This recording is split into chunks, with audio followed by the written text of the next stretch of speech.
Tonight, at some point between midnight and 3 in the morning, you are going to wake up. Your eyes will open. The room will be dark. And for a few long seconds, you will lie there, staring at the ceiling, wondering what is wrong with you. Nothing is wrong with you. In fact, what happens next, the tossing, the thinking, the quiet dread of watching hours disappear, might be the most misunderstood experience in all of human history. Because what you call insomnia, your ancestors called life. Think about that for a second. Everything you have been told about sleep. The 8 hours, the single unbroken block, the failure you feel when you can't manage it, is not ancient wisdom. It is a modern invention. And the story of what humans actually did in the dark, before electricity, before clocks, before the pressure of a 7 a.m. alarm, is stranger and more freeing than you could ever imagine. Your body is not broken. Your body is ancient. And tonight, it is trying to tell you something. Let's go back, way back. Imagine a small band of humans, somewhere in sub-Saharan Africa, roughly 70,000 years ago. They have no roof, no walls. The fire at the center of their camp is the only light in the world as far as they are concerned. The sun goes down, the world goes dark, and they sleep. But not like you sleep, not like you have been told you should sleep. Anthropologist Carol Worthman at Emory University spent years studying sleep patterns across small-scale traditional societies. The Hadza of Tanzania, the Kungsan of Botswana, groups whose daily lives still carry echoes of what our ancestors experienced. What she found rewrote the textbook. These communities did not have a single consolidated sleep block. Nobody told them to. Nobody had to. Their bodies knew something yours still knows, something that modern life has trained you to ignore. They slept in waves. The first wave would take the group a few hours after dark. Deep, restorative sleep. Then, somewhere in the middle of the night, many of them would wake. Not in panic, not in frustration. They would talk quietly, tend the fire, sometimes eat, sometimes make love, sometimes simply lie in the dark and think.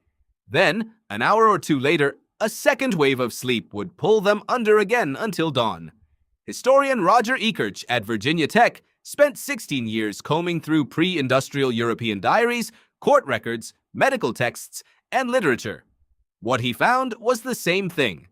For most of recorded human history, people slept in two distinct phases, separated by a quiet waking period they simply called the watch.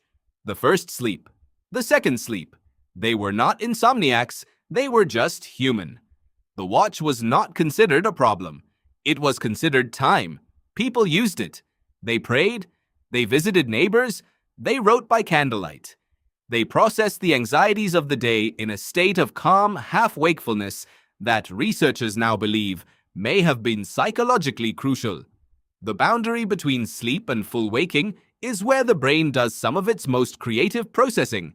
It is the threshold state, hypnagogia, where the rules of ordinary thought relax and something stranger and more useful comes through. That is what your ancestors were doing at 2 a.m. They were not staring at the ceiling in defeat. They were living in the watch. Now here is where things get even more interesting. Neuroscientist Jerome Siegel at UCLA attached wristwatch-like monitors to members of hunter-gatherer groups in 3 different countries, Tanzania, Namibia, and Bolivia, to record their actual sleep behavior in real time. His team found something that contradicted nearly every assumption modern sleep science had built its recommendations on. These groups averaged just 6.5 hours of sleep per night, sometimes less, and they were not suffering for it. No higher rates of anxiety, no cognitive impairment, no epidemic of exhaustion. They were also not sleeping alone. This is the part nobody talks about. For virtually all of human prehistory, sleep was a group activity.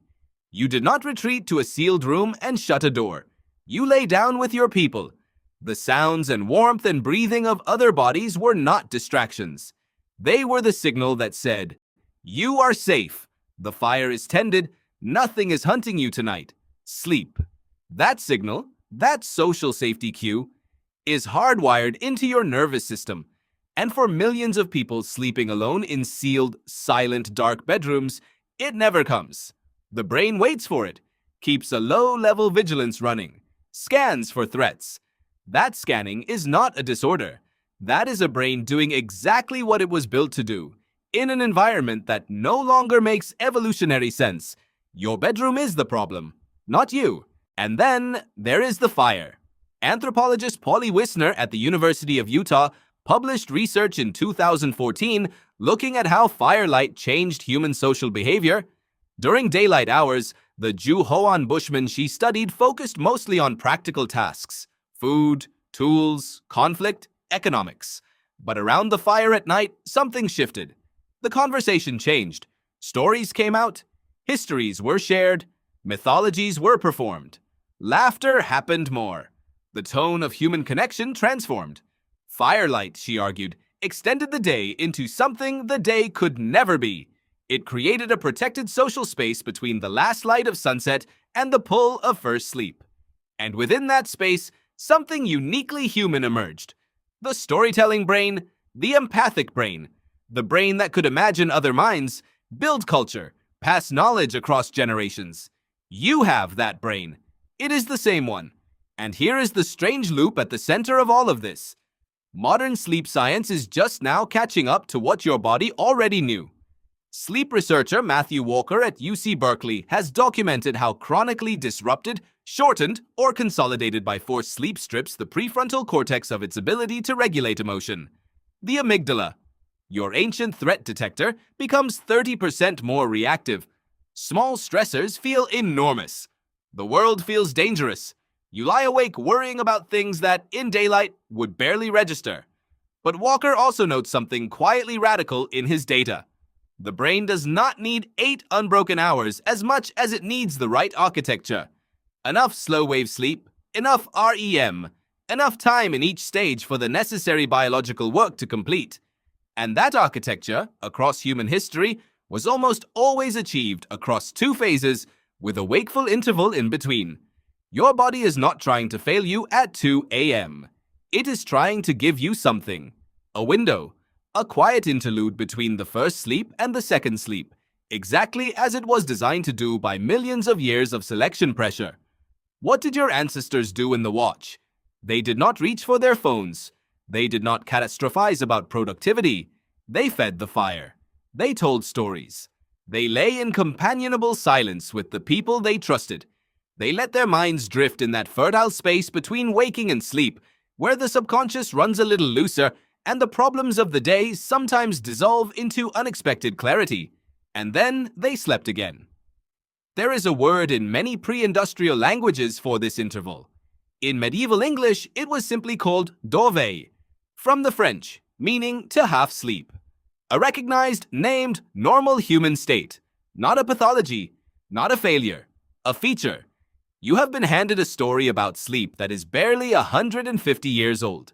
It arrived with the electric light bulb, which collapsed the evening into a single long corridor of artificial day, and with the Industrial Revolution, which turned time itself into a commodity too valuable to spend lying quietly in the dark.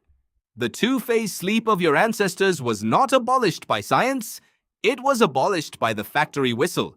And the body never got the memo. So tonight, when you wake up in the dark and the clock says 2:47 and your brain starts its familiar spin cycle of worry and self-recrimination, try something different. Try nothing. Lie still. Let the watch be what it was always meant to be. A pause, a breath, a quiet middle of the night that belongs entirely to you and to the millions of years of humans who came before you, lying around their fires, tending the dark, waiting without fear for the second sleep to come. You are not broken. You are not failing. You are, in the most ancient and literal sense, exactly what you were always supposed to be. You are doing what your ancestors did. You just forgot, for a while, that it was allowed.